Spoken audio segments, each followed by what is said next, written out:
What's next for the global monetary system? What happens when the price signal has become distorted? What happens when trust has been destroyed?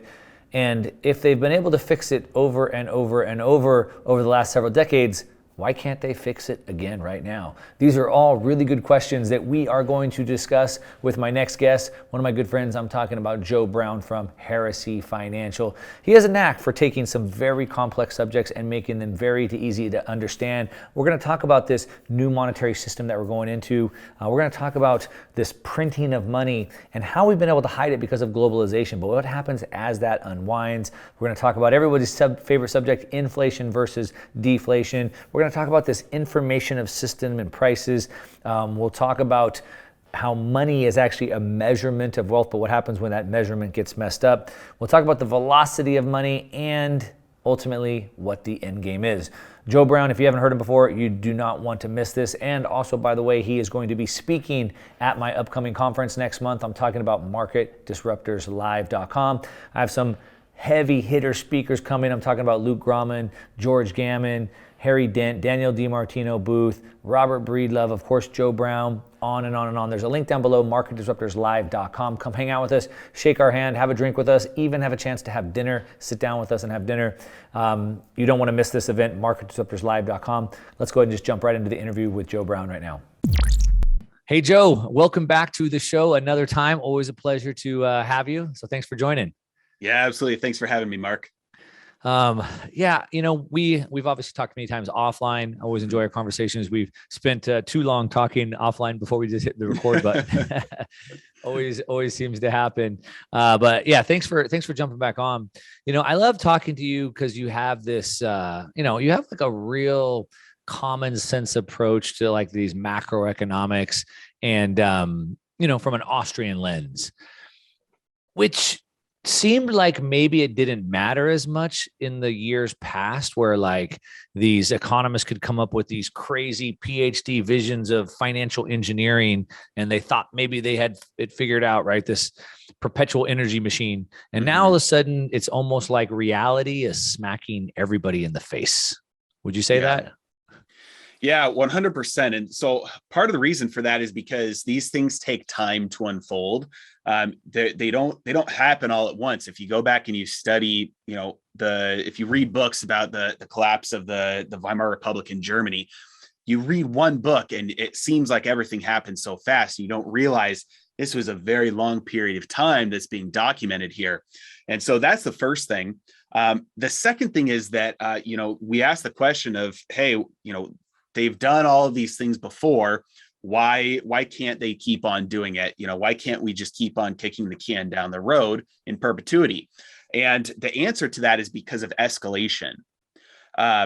When they did this before when the dot-com bubble was bursting, the only thing they did was lower interest rates. That was an escalation of what they did before when the hedge fund long-term management capital blew up a few years prior. They organized a bailout. They didn't even participate. The Fed organized this bailout. Then they escalated for the dot-com bubble crash by lowering interest rates. And then the fallout of that was lower interest rates fueled the housing bubble. And then in order to deal with that, they had to lower interest rates and they had to bail out the banking system. And then in the fallout of the next crisis, which the seeds were planted from that past bailout, they had to lower interest rates and bail out the banks and bail out everybody. Do a little bit of a trial run for universal basic income with stimulus checks. They had to hand out money to organizations and businesses like it was candy. And so every time you have one of these crises and then you stop it, the reality is you can't eliminate risk. You can only transfer it. And so the Federal Reserve tries to absorb it and says, hey, I'm going to release this back onto the economy once it's stronger. But you can't eliminate risk. You can only transfer it. So as they start to transfer that risk back onto the economy, that's in a worse place than before, in the fallout of the next crash, they have to escalate the amount of intervention, leading to the next time we're going to see much more than what they did last time. Yeah, yeah, it's a good point. So basically, since the creation of the Federal Reserve, really, when we really started going off the rails, even though we were still semi on a whatever quasi gold system, you can see that the booms and busts. To your point, you kind of walked us through kind of the most recent ones. The booms and busts just continue to get worse and worse and worse, more dramatic, and they seem to start happening much faster. So we went, booms and busts, or the collapse was 100 years, and then it's 80 years, and then it's 50 years, and now we're like, we can't even go a year or two, right? It seems like. Yeah, 100%. And part of the reason for that is the size of the absorbing barrier, the size of the buffer, really. And so when Bretton Woods happened, the entire world said, "Hey, we'll use the dollars because we know the dollars are as good as gold, and we can go get gold for our dollars at any point that we want." And so immediately then you had the entire world open up to the United States as a buffer to absorb reckless monetary policy. And so for decades, the United States printed more dollars than they should have, started shipping those dollars out across the world. Older Americans look back on that time and said, "Hey, that was a time of prosperity." No, that was a time of reckless spending where the federal government was printing way too much money and didn't have the gold to back it up. Everybody blames Nixon. Well, the gold was gone. We were Right. 2 weeks away from running out of gold when he closed the gold window. It was baked into the cake already. There was no getting around leaving the gold standard. We had 2 decades of reckless spending that made that inevitable. And so when you open up the doors to a massive buffer and you offload all of that, currency into the rest of the world and they absorb it, the crash will be much more severe when it actually happens. And recently, over the past couple of years, 3-4 years, we've seen central banks around the world start to shift and turn that off. And now, something that wasn't even true 5 years ago, all central banks around the world own less treasuries than the Federal Reserve does total. And so the rest of the world is slowly turning off that buffer zone. And we're starting to see a shift around the world where it's no longer a buffer zone for us to be able to ship out our inflation to and export those dollars. And that trend is slowly starting to reverse. So the dollar is the reserve currency of the world, meaning that's where people hold their reserves, their savings, and not people, but really nations, to your point. And so you said now we're at a point where the nations, these sovereigns, are holding less U.S. debt, less reserves in U.S. dollars than the U.S. is in total. I've seen the charts, but where have they been putting their reserves over the last couple of years? Yeah, well, it depends on where you're looking. Many countries have been slowly accumulating more gold. Right. Some countries are just swapping it out for other foreign reserves. We've seen some smaller countries like El Salvador start to make a shift to Bitcoin. So it really depends, but it looks like the future is going to be much more fractured in terms of the global financial system, less centralized than we've had over the last few decades. Yeah, which of course is for the last year and a half, I've been pounding the table on my 3 cycles thesis, 3 revolutionary cycles coming and converging. And I make the case that the centralization is ending and the world will swing back to decentralization. So exactly what you're saying. So I agree. But yeah, to your point, I mean, I've seen central banks have been net sellers of treasuries and net buyers of gold. And so they've been accumulating gold. And what's interesting is you ran us through this history, which I love. You and I love that history. We talk about that a lot. But if we look back to kind of this history that you ran us through, so 1913 creation of the Federal Reserve, and they started printing too many of these things called paper gold certificates, these liabilities. And by 1933, the government had printed too many of these paper certificates, and now they owed people actual gold, and you can't print more gold. And so they seized everybody's gold in 1933. Yeah. And then they revalued it. And so that kind of got them out of their jam. So we trusted, not we weren't alive then, but people trusted the Federal Reserve, the banking system, if you will, put their gold in there. But they couldn't be trusted. They printed too much paper gold certificates, and then they stole the gold. Yeah. And then we trusted them again. And then to your point, by 1971, they had again printed way too many paper gold certificates and owed gold. And the nation said, "Hey, you owe us gold." And of course, they couldn't print that. So then again, they defaulted. Nope, you don't get the gold. Then they got off the gold standard. They started printing too many dollars in 2008.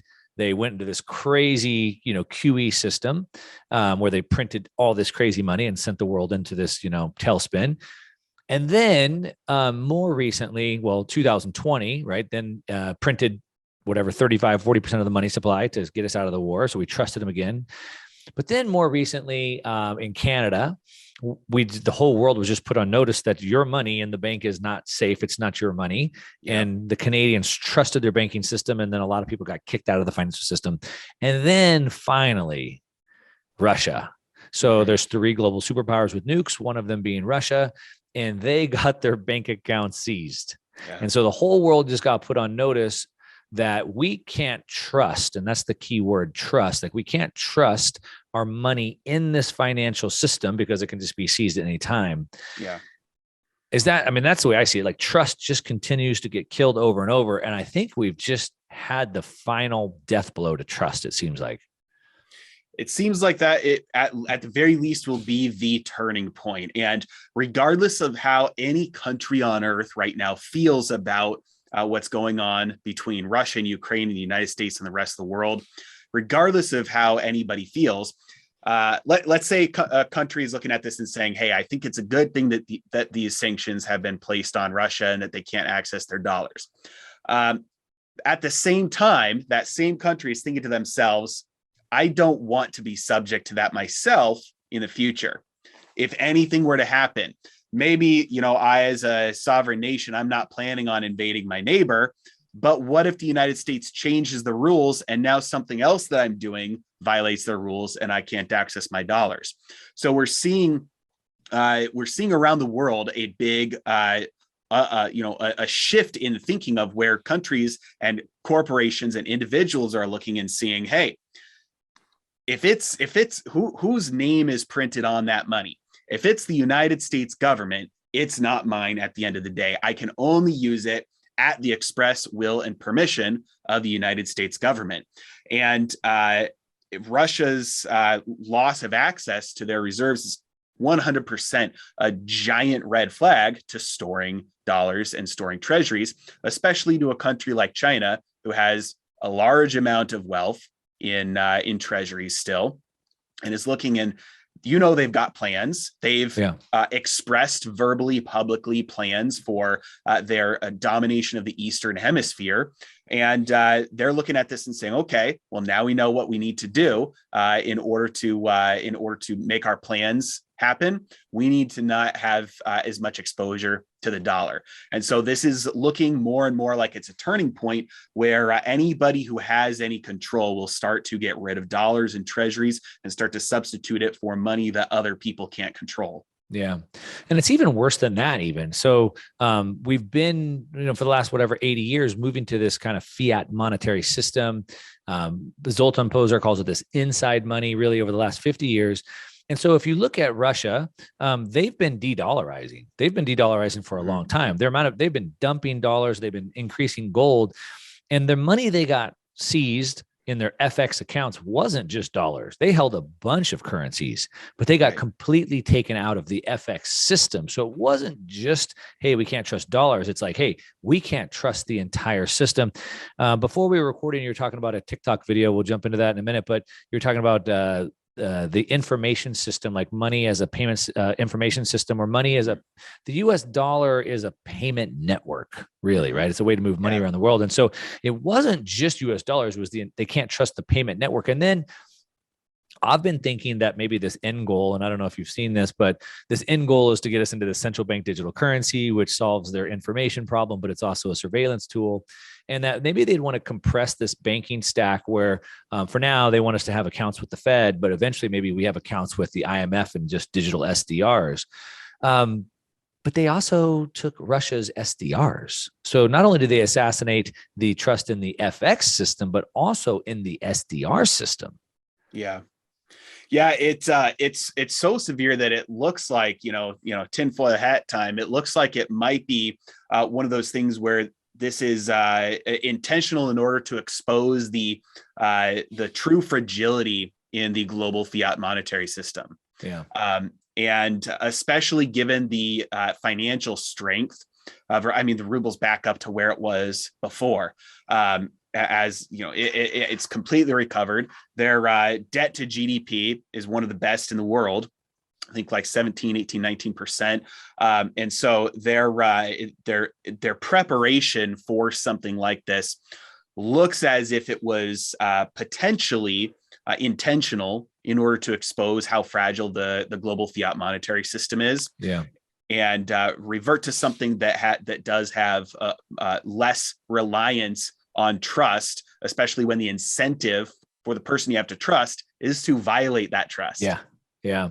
So then if we take that and then kind of extrapolate that, move that forward, the big question in everybody's mind is inflation, deflation. So inflation, CPI is 7 or 8.5%, PPI is over 11%.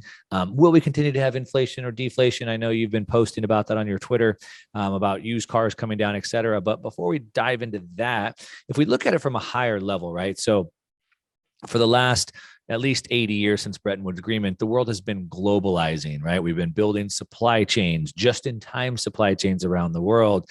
And this trust has allowed us to cooperate and specialize and work together. This payment network has allowed us to transfer money. It's been very convenient. And we've been globalizing. In the United States, specifically the Fed, the United States Fed, in the last, since 1971, the last 50 years, has printed hundreds of trillions of dollars of debt, which is, of course, I would imagine you would agree, is massive inflationary, right? You create that much money. Of course, we have the inflation, but a lot of that inflation has been hidden because of globalization. We take a $50,000 a year job and send it to India where it's $8,000.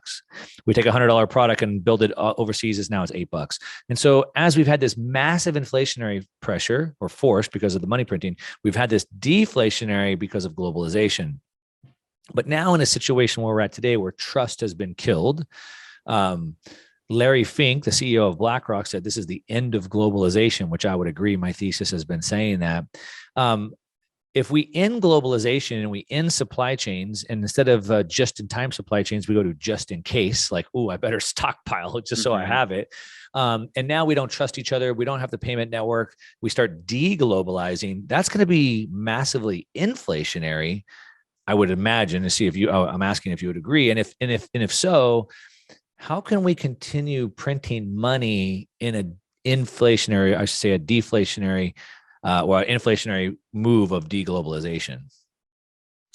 Yeah, I mean, so at least to a certain extent, it's necessarily true that would be a highly inflationary force when you have massive cost increase from just from certain bringing jobs, manufacturing back, exactly, back, yeah. inventory, all of that. The other thing is when you look at the way that this will, when we look at this, hey, we're de-globalizing here, things are returning back to kind of their home countries. We've had a structural trade deficit here for as long as it matters. And that means we send more dollars out from our country than we bring in. And we bring in stuff from other countries. Right. So the stuff that we make compared to the stuff that we get from other people who make it, we don't make a lot. We get a lot more from other countries who do make it. What do we give them in return for that? Well, we give them paper dollars. So you might look at that and say, hey, we're winning here. We can create dollars out of thin air, send them overseas, and we get real stuff in return. But you take it one step further and you ask, okay, well, where are these dollars going? Many of them are going to China. So what is China doing with these dollars? They're turning around and they're making long-term investments in real assets. They're buying up rare earth mines around the world. They've been stockpiling commodities for years. They're building infrastructure around the world, locking up long-term relationships with countries all around the Eastern Hemisphere. And so we are looking at this and seeing, okay, we're printing dollars, sending them, let's say, to China, and we're getting consumable goods in return. Consumable. Yeah. Those are things that end up in our dump. Those are things that we wear, our clothes, we use them, they end up, in the trash. They don't last. We send those dollars to China, and in return, they're getting long-term assets. They're gaining control over the global production of wealth. And so we've had this system in place for a long time that we think benefits us, and they know benefits them. And at some point when that switches and all those dollars start flooding back home, well, if China wants to get rid of their dollars, they might try and give them to India. But if India doesn't want dollars because they're trying to get rid of them too, they try and give them to Russia, but Russia doesn't want dollars. And so everybody, let's say, is trying to get rid of dollars. Who are the only people on earth that are still going to be required by law to accept dollars? People in the United States. It's us. And so it's not as if they're just going to give us the dollars for free. They're going to want something for it. And we would be happy to take dollars for free, but we're going to have to give them something for it. And so they're going to be buying stuff from us. They're going to be buying stocks. They're going to be buying our land. They're going to be buying our real estate. They're going to be buying our merchandise, our inventories, buying stuff out of our warehouses. So as all the world de-dollarizes and sends those dollars back home, even if it's just 1%, even if the dollar returns to a level at which is equal to the United States participation in global trade, all those dollars coming back home will be massively inflationary, and it'll transfer ownership of a lot of our assets and drain a lot of our inventories, and stuff will get sent back home where it came from. Right. So the long-term view, and the one thing that people have to understand, the nuance here is always timeframes. But over the long term, for the last at least 50 years, really 100 years, but the last 50 years, because of the globalization, it's been deflationary, but at the same time in an inflationary monetary system. However, to your point, and I would agree, as we deglobalize, that's going to be massively inflationary over the longer period of time. And so if that's the case, then how does the Fed continue to print trillions and trillions of dollars in an environment like that? And the answer is, I'm guessing they can't really get away with it. Yeah, I mean, at first they will have to, because part of getting rid of dollars is getting rid of treasuries. And part of getting rid of treasuries is more sellers and less buyers. And when you have a bond, if the bond price goes down, that means the interest rate goes up. And with a bond that is issued by the government, that means that as they roll it over, they have to take out new debt to pay off that old debt. That means their interest expenses go up. And so as the world de-dollarizes, that really means that the federal government's cost of servicing its debt starts to increase higher and higher and higher. And so the only way to combat that is the Federal Reserve. They're going to have to be the ones to buy up this debt. There's not enough wealth in our system, in the private markets, to absorb all of that debt. And so the Federal Reserve will have to print money, start up QE again, buy up all of that debt. And then the federal government just owes that money to the Federal Reserve. Now, we know that the Federal Reserve sweeps its profits after expenses. It sweeps its profits back to the Treasury. So tonight, if all US government debt transferred out of the rest of the world's hands and was owned by the Federal Reserve, the debt service cost for the federal government would be effectively zero. They could have $100 trillion at 100% interest rate, but that interest rate would just come right back to them. And so any debt that's owned by the Fed is interest free. So that's a short-term fix, but what that does in the long term means that now you have fully inflationary financing. Debt monetization is the way that the government finances basically all of its expenses at that point. And when that happens, you no longer have any budget constraints whatsoever. The budget is whatever they say it is. And then they can print and spend as much money as possible, which only makes the problem worse. You get into a spiral where the money is worth less, so they have to print more money to buy the things that they need. But now that you've printed more money to buy those things, now there's more money in the system, which pushes prices up even higher, and you get into a hyperinflationary death spiral. Yeah. Which, of course, then many people will say, well, Japan's been able to do this for a long time. They've been able to push debt to GDP to over 250%. So couldn't we just continue to do what Japan does? That's it. Yeah, that's a fundamental misunderstanding about what Japan has been doing. When you look at money, you have to, categorize it. Not all money is the same. And so if we look, for example, in 2008, what they did was largely not inflationary. You have the bank's money, which is base money, and then you have broad money, which is money for you and I in our bank accounts. And what they did was they just recapitalized the banks. They replaced the bank's money. The banks thought they had this much money. It was all mortgage-backed securities. So then they woke up one day and realized, hey, we only have this much money. And if things would have played out, that would have meant all the money on top of that would have been worthless as well. So we would have gone to our bank accounts. It would have been frozen. We wouldn't be able to get anything out of the ATMs, all of that. And so the Federal Reserve said, well, we don't want that to happen. So we're going to just buy everything at full price from the banks. So now they have all the money they thought they did. And that means all of the people's money, the broad money, stays the same on top of that. And so that's why it wasn't as inflationary as many, even Austrian economists had been predicting at that point, because it didn't change the broad money. It didn't change the amount of money that was in circulation. It kept it the same. And so there wasn't a massive increase of money that people were buying and selling goods and services with each other. It largely stayed the same. In Japan, that's the same things that's been happening for years.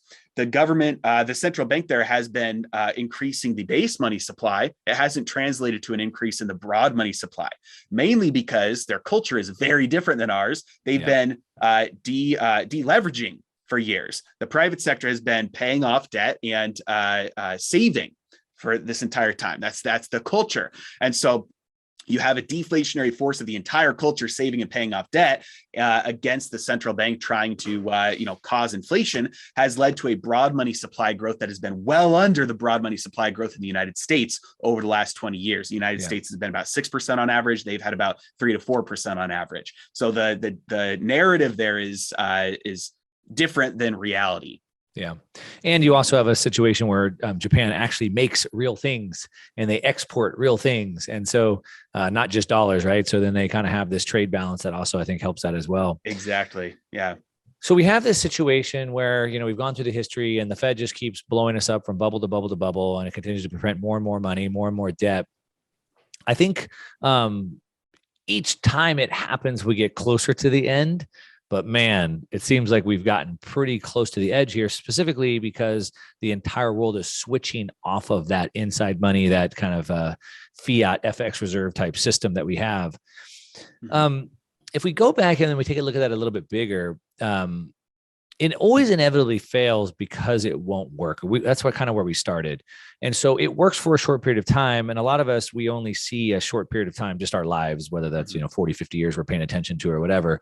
And so you kind of have to go back through history, but then you also have to have an understanding of what natural law is, for example. Like, for example, you must produce before you consume. What a crazy thought. And so it can't work forever, right? It can work temporarily. I can suspend the law of gravity temporarily, but it's always going to be there.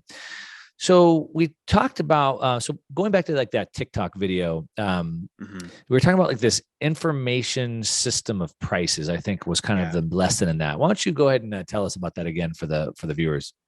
Yeah, so I saw this video on Twitter. It came from TikTok. It was this girl. Yeah, it was a TikTok, but I saw it on Twitter, and it was this girl. She was holding up. All right, I like that better now. But go ahead. Right. I was like, what is Joe doing watching TikTok? But go ahead. Right. Yeah. So it was two pieces of I don't remember. It was euros or pounds or something like that, and one of them was a $5 bill. The other one was a $50 bill, and she's freaking out. She's saying, "Look. These are the exact same things. They're worth exactly the same. They're both the same size. They both have the same amount of ink. They're both, pieces of paper printed in the same factory. The only difference is one has a 0 printed after the 5. The other one doesn't have a 0 printed after the 5. She's like, we have all this inflation. Our money's getting worth less and less and less, but the government makes the money. And so they made this money worth $5 and this money worth $50. So why can't they just make there not be inflation? And so it was really funny. I was laughing watching it because it was like a little window into all of society. It seems like right now is starting to open their eyes and realize, hey, there's a problem. We just can't really put our finger exactly on what the problem is. So she recognized the money's made up. The money only has value because of the by declaration. That's what fiat means, by decree. And at the same time, couldn't quite make it over to what the source of the money losing its value really is. And so taking a step back from that, really what's going on at the base of it is that money or prices are information. That's all prices are. When you go to the store, if resources were unlimited, you would just get literally everything you need, and you wouldn't have to make any decisions about, hey, I'm not going to get a gallon of milk because I'm going to get a container of peanut butter. You just get both. There's no constraint on resources. But the reality is that resources are limited, usable resources are limited. And so as we go through our life, we're constantly having to make decisions about what to do and what not to do, what to buy and what not to buy, because resources are limited. And so we're constantly throughout our lives making a ranked order list about, hey, this is definitely something I'm going to do. And if I have more resources, then I'll do this. And then if I have more resources, I'll do this, and so on and so forth. And so that's how we go through our lives. And the way that we make those decisions is by prices. That's it. If you have $100, you can't afford $200 worth of groceries. Right. So you're going to have to buy the most important $100 worth of groceries. And so prices are the way that we make any economic decision. And so when prices are distorted, when prices are sending the incorrect information, it will inevitably result in incorrect choices. So the question is, well, why would prices be sending incorrect information? And that has to do with the total supply. When we look at interest rates, for example, interest rates can be looked at as the cost of money. And so if interest rates are really high, let's say 20%, it's going to incentivize me to lend, because I can give you $100 and I can get back $120 a year from now. That seems like a good deal. So my incentives are going to be telling me save up money and lend that money, because all of the lenders are competing for money, all the borrowers are competing for money to borrow right now. So if you happen to be one of the lucky people that has already saved and can lend, you get to profit. And so what the high interest rate environment is telling people is that the savings pool is low. Money is scarce. And so the incentive in the system is build up that savings pool again, increase the amount of savings in the system. It's true for the system as much as it is for the individual. On the other hand, if interest rates are really low, that means the savings pool is large. So lenders are the ones competing for borrowers. I'm not incentivized then to go lend out my money for 1%. I'm incentivized to just go spend my money and go use it for my own resources, not to save it. And what's going on in that environment is the savings pool is abundant. There are plenty of resources. Go out and take risks, build. And so that's the pricing mechanism of money telling the economy how to act. When interest rates are high, save. When interest rates are low, spend. Risk on, risk off. And so when we have intervention and a central source by declaration can say, hey, interest rates would be really high right now, but we're going to force them low. What they're saying is, what they're making the pricing information tell the economy is that the savings pool is large. But in fact, the savings pool is not large. In fact, resources are very scarce. And interest rates should be high, and you should have people saving and rebuilding the savings pool. Instead, every economic out there gets the information to go spend and borrow, and that results in misallocation of resources, miscalculation economically, which results in a destruction of wealth, because you arrive at near the end of projects and realize you don't have the resources necessary to take them to completion. And that's what we're seeing with supply chains. That's what we're seeing with construction. That's what we're seeing happen all over the economy right now. Is all of this money was spent for a year, 2 years, all of this fake growth happened, and suddenly we realize the resources are gone. We were told the resources were abundant. We were told the savings pool is large by the pricing mechanism. And it was not correct. And so now we're facing a big wealth destruction in front of us as a result. Yeah. Wow. What a great summary. And it was very simple to understand, but just to kind of add into that, we look at inflation, 8.5% is the new number. And that's the prices are going up, but you can't just really measure inflation with a single number like prices, but really it's amazing how much information lays in that price, just in that one number. And so to your point, I can buy money. So I can either use money to buy an iPhone, or I could use an iPhone to buy money. Like, hey, Joe, here's a brand new iPhone. Would you give me $500 for it? Sure. So I just bought money with that. But I can also buy money that I can repay into the future. And the cost of buying that money is, to your point, the interest rate. And if you think about it as a business owner, if I want to make an iPhone, I would run all these calculations and I'd be like, hey, if I could borrow the money, I could make 7%. But interest rates are 10%. And that information is telling me a couple things. One, there's not enough people saving. So to your point you made, there's not enough resources in the system. There's not enough people saving. There's not enough disposable income. And Yeah. so I shouldn't make a new product in an environment where people aren't saving and don't have disposable income, because no one's going to be able to afford my product. And so, Right. but then if interest rates drop to say 3 or 4%, I'm like, oh, well, now I can make 10%. I can borrow at 3 or 4%. But what it's really telling me, and I don't really realize this, is that now, to your point, there's more resources in the system. People are saving. There's more disposable income. People could buy my products. But what happens is they manipulate that number. I make a decision based off of faulty data, and Yeah. now I ruin my life. I lose my life savings, and Yeah. to your point, misallocate resources and wealth gets destroyed. So it's so simple when you break it Yeah. down that way, but yet seems so hard for people to get for some reason. Yeah. Yeah. And unfortunately, the world that we're in right now, 20, 30, 40 years ago, really people were still in the old paradigm where all you had to do is say, hey, I'm going to work hard, I'm going to save, I'm going to invest, and things are going to be fine. I don't have to understand how the entire economy works. And that's really how it should be. People should be able to specialize, worry about what they're doing, be financially responsible, and it should be fine. But in today's day and age, where you have such top-down control and centralized control over a large, complex system like the economy, the largest and most complex system, it turns everybody, it makes it necessary for everyone to have a level of understanding about how economics works and how money works, so that they just don't get their wealth transferred away from them. Yeah. You had put something on Twitter the other day, maybe yesterday, I forget the day before, and you said money is not wealth, money measures wealth. And so, to your point about the TikTok person with 2 pieces of paper, that's not real wealth. It just measures wealth. As we've been talking about, the world just found out that all this money really isn't worth anything. To your point, China is actually buying real wealth. And so, if money's not wealth, money measures wealth. I replied to that with a picture of these new baby cows I just bought. Yeah. And I said, that's right. These are wealth because it's goods and services that I can actually buy. If it just measures wealth, then money is like a measuring stick, right? And imagine if I was trying to build a house, and we didn't, and the doors need to be 7 foot, the ceilings need to be 10 foot, the driveway needs to be 20 foot, whatever.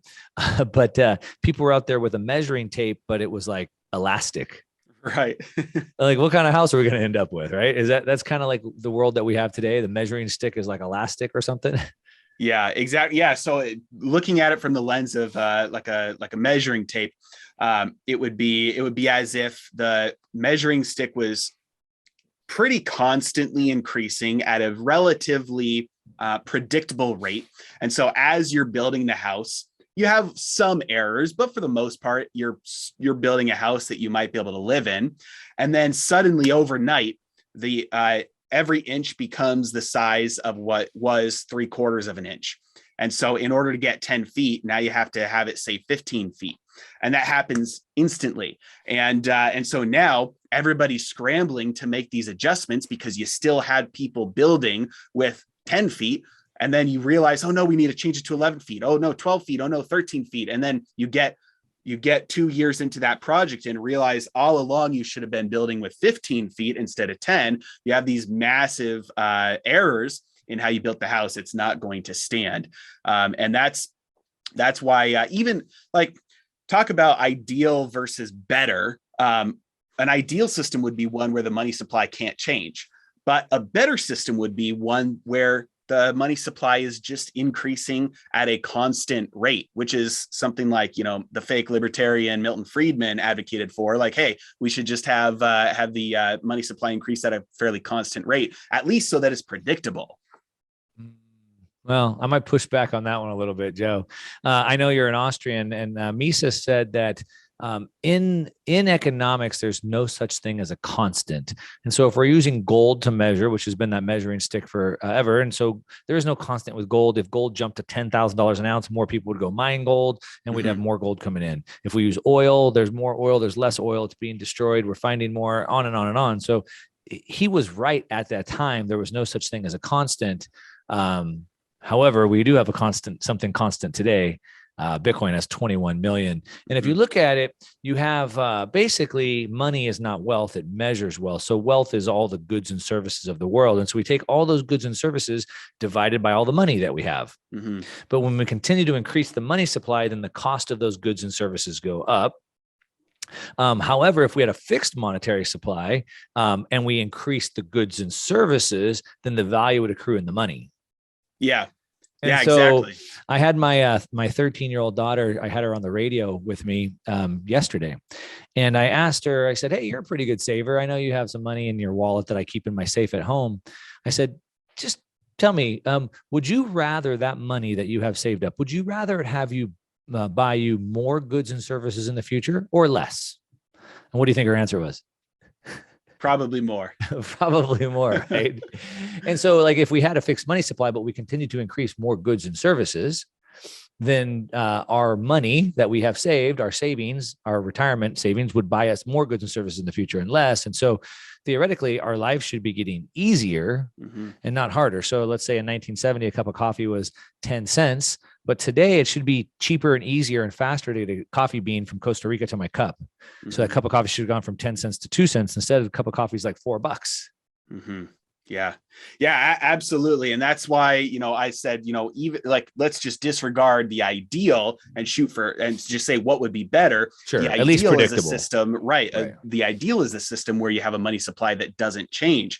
And the result of that is deflationary. And you might think, so you're looking at that and saying, okay, if the money supply increases, that's inflationary. So if we want a deflationary system, you need a money supply that decreases. No, you don't want that either. It's a pricing mechanism. It's a measurement tool. You want it to stay constant. And if it stays constant, you get deflation because there's constantly progress. That's what humans do for all of human history. We started off eating raw vegetables, and then we found fire, and we could offload some of that nutrients breaking down from our digestive system to the fire, and we could get more nutrients out of it. Now we have more labor we can devote to other things like building better shelters. We offload human labor to animals. Then in the industrial revolution to machines, and we found in the internet, we offloaded a bunch of human labor to programs and software. And that's what humans have been doing for all of human history, and that's what humans will always be doing. And so if you have a money supply that stays the same, things get cheaper because you have more wealth. Wealth is stuff. It's goods, it's services, it's assets, it's tangible stuff that makes your life better. And so as the wealth in the world increases, but the money supply stays the same, well, it takes all the money to buy all the wealth, pretty much for the purpose of this example. It takes all the money to buy all the wealth. So if the wealth increases, but the money stays the same, well, now relatively speaking, it takes less money to buy the same amount of wealth. And so just over time, then everything gets cheaper because it gets more abundant. Wealth becomes more abundant. That means it gets cheaper because it becomes more abundant relative to all the money. So absolutely 100%. If we had a money supply and everybody used a money supply that didn't change, then over time, the world would get better and better, easier and easier, more and more wealthy, even for the people at the low end, because all they'd have to do is save a little bit more than what they spent. And over time, that would grow and grow and grow and compound just by saving. Yeah. I got a book at the Bitcoin conference from Newt. He just wrote, and it's Everything Divided by 21 Million is like the name of the book. And so kind of to your point. And so back to building that house analogy. So then if I had a measuring tape that was constant and it just never moved, and then I could always have the same measurement, and whether I built a house today or in 5 years from now, I get the same measurements. If I want to add on to my house later, I can add back onto it in that same constant, which makes sense. Now, of course, my 13-year-old daughter knows that she wants her money to buy more goods and services in the future. And so most people, we've been trained to think that deflation is actually a bad thing, but things should be getting cheaper because then it's easier for us to live. We should be working less hours. We have all these computers and machines now. Like I used to have to carry one rock at a time, and now we have a wheelbarrow, right? It takes me less trips. I should be working less. It should be easier. The problem is that we're in a debt-based monetary system. And because we're in a debt-based monetary system, then deflation would be very bad because it makes paying that debt back more expensive. And so while you and I it doesn't really affect us as much. I mean, we shouldn't be taking on too much debt. It's the governments of the world that really seem to have a problem with it, I guess.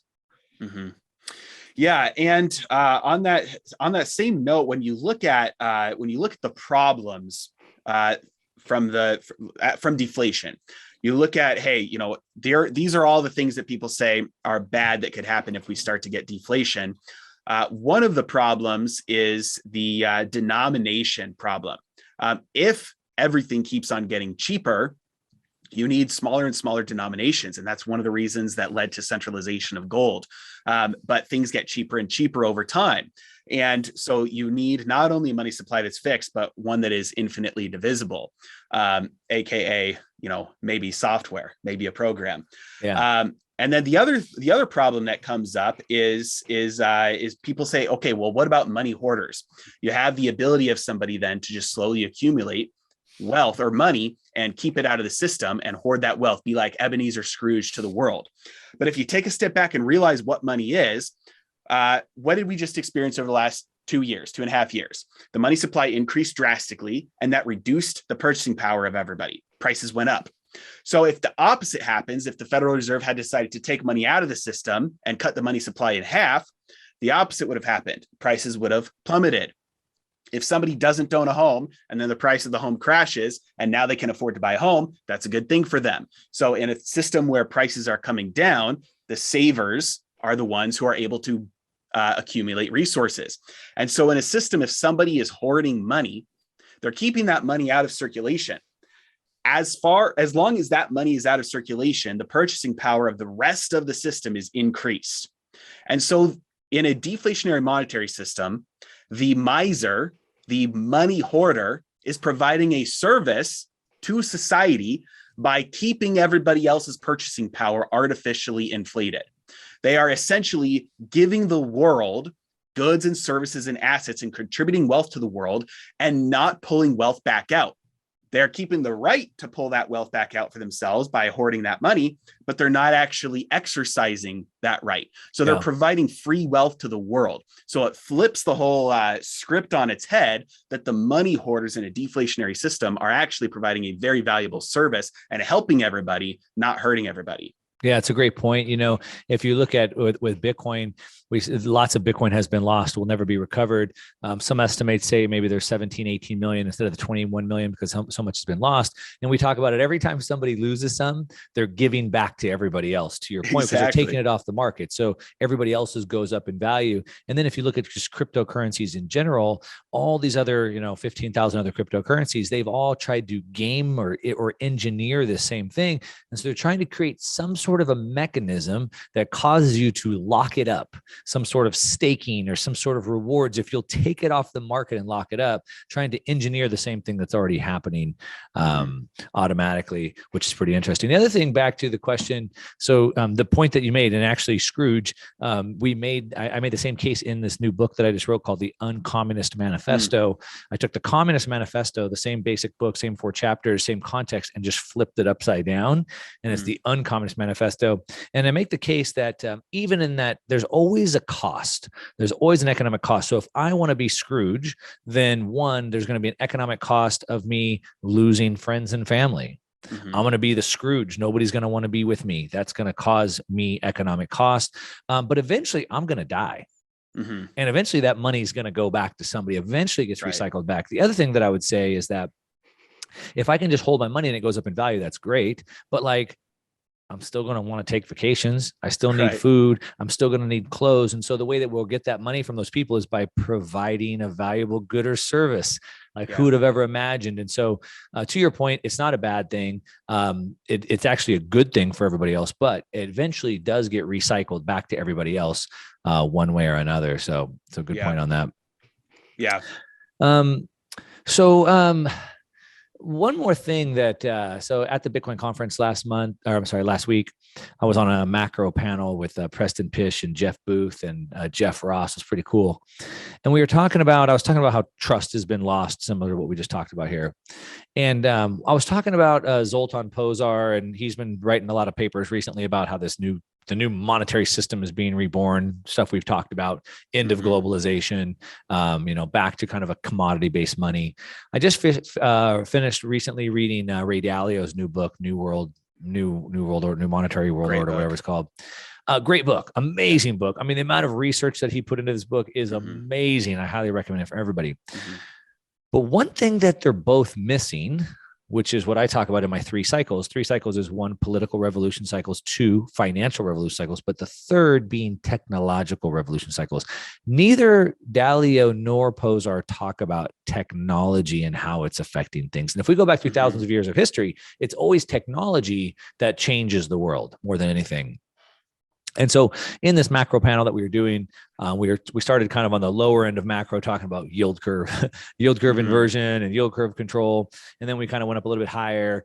And then we got into, I kind of threw that out. Hey, they're missing this tech piece. And then Jeff Booth, being this kind of tech guy, he made this good point. And he said that we've never had a technology that allows us to have, or commodity technology that allows us to have the velocity of money without issuing debt. So if you think about it, we've always had, so for gold, in order to get the velocity, we had to have silver, right? Or then it was paper money. And so we've always had to issue debt against it. The day before this panel, Peter Thiel was presenting, and he showed, you have Bitcoin here, you have equities here. Maybe Bitcoin's good for store of value, but you need something else to get the velocity. But using Bitcoin, I can already transfer money faster, cheaper than any other thing out there. But then Jeff put it together that next day. The first time we've had a technology that we can issue debt, or we can have velocity without issuing debt. What do you think about that? I mean, that's a pretty big statement. Well, if in the future, as we look forward to that panning out, the inevitable outcome of that is a future that is not built on debt, as a monetary system that is not built on debt.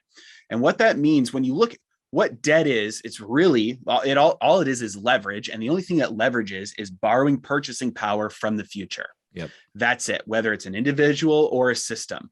Debt is borrowing purchasing power from the future. And when you leverage up, there is no avoiding the deleveraging. It is inevitable. It's either an inflationary deleveraging or a deflationary deleveraging, but it happens either way. And so when we look at a system that's built on debt, the only thing that you can do to stop the deleveraging from happening is to postpone it to a larger deleveraging in the future. And again, it's either going to be inflationary or deflationary. So when you transform the system and build it on something that isn't built on debt, in reality, what you're doing is you're saying, hey, we no longer need to mortgage our future for the present. That means that all of our efforts can be spent on building wealth for the future instead of transferring wealth from the future to ourselves.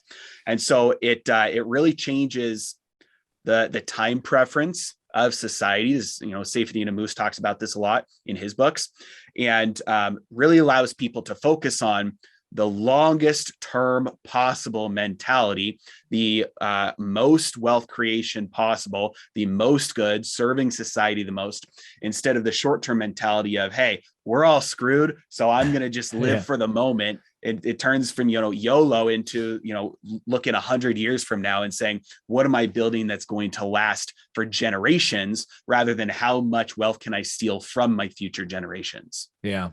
It's amazing what happens with that time preference. That's one thing that, we spent a lot of time talking about at the Bitcoin conference, and how it starts to change people, because once you start getting that long-term time preference, think about, the founding of the United States, right? I mean, people came here, sacrificed their life to come on a ship and get here, and who knows what happens here. And the reason why they did that is for the benefit of their future generations. Our founding fathers, George Washington, risked their life for the freedom of future generations they would never meet. And even 80 years ago, you had immigrants moving here, working 100-hour weeks for the benefit of their future generations. But today, our leaders, all they do is think about themselves. And then that just trickles down. And so the shift that we've had in the world, to your point, everybody's just thinking about looking out for themselves. In December, we had the record amount of job quits in history, because people were going to quit their jobs to go trade cryptocurrencies and trade options, providing no value to the world and just short term. In Vladimir Lenin had a quote, and he said, the best way to destroy capitalism is to debauch the currency, and through a process of inflation deflation, you steal their wealth. And at the end, he said that through inflation deflation, the system is so disordered that the best way of getting wealth is through gambling. And that's exactly where we're at. Yeah. Man, Joe, it's been awesome talking to you. We're kind of maxed out on time here. I wanted to ask you what you thought the end game was here, but I'm going to have to hold that question. We can't do that. And maybe you'll tell us at Market Disruptors Live. I do want to say that you will be joining us at Market Disruptors Live next month. And I'd love to hear what you think is going to be the end game from this. So hopefully you'll have some more of that. So check that out, marketdisruptorslive.com. There's a link down below. If you like what Joe says, like I do, make sure to check out his YouTube channel, Heresy Financial. On Twitter, I believe Heresy Financial as well, Joe, right? Yeah. Anything else you want to draw people's attention to? No, that's it. That's 100%. I will be there. Really looking forward to that event. There's a lot of heavy hitters there. It's going to be a really fantastic event, and just like the last one was back in November. Yeah. And so we'll be talking about that and a lot more. It's going to be great. And if you want any more, Heresy Financial on YouTube and Twitter. All right, cool, Joe. Thanks so much. Always a pleasure. Thank you for having me. All right, that's a wrap. Hopefully you enjoyed that conversation as much as I did. Joe's someone that I've spent more and more time talking to offline. Always a great conversation, so hopefully you enjoyed that. I didn't get a chance to ask him about the end game. We ran out of time, but do not miss him speaking at Market Disruptors Live coming up next month. Come out, hang out with us in person, make some new friends, build some new community. Find out what Joe and the other speakers think is most likely to happen and what you should be doing about it to survive and thrive this changing global monetary system. MarketDisruptorsLive.com. There's a link down below. Don't miss it. As always, give me a thumbs up on this video if you like it. And if you don't like the video, that's okay, I guess. But give me thumbs down. At least tell me why in the comments down below. And check out some of these other videos that I have up here. And that's what I got for you today. All right, to your success. I'm out.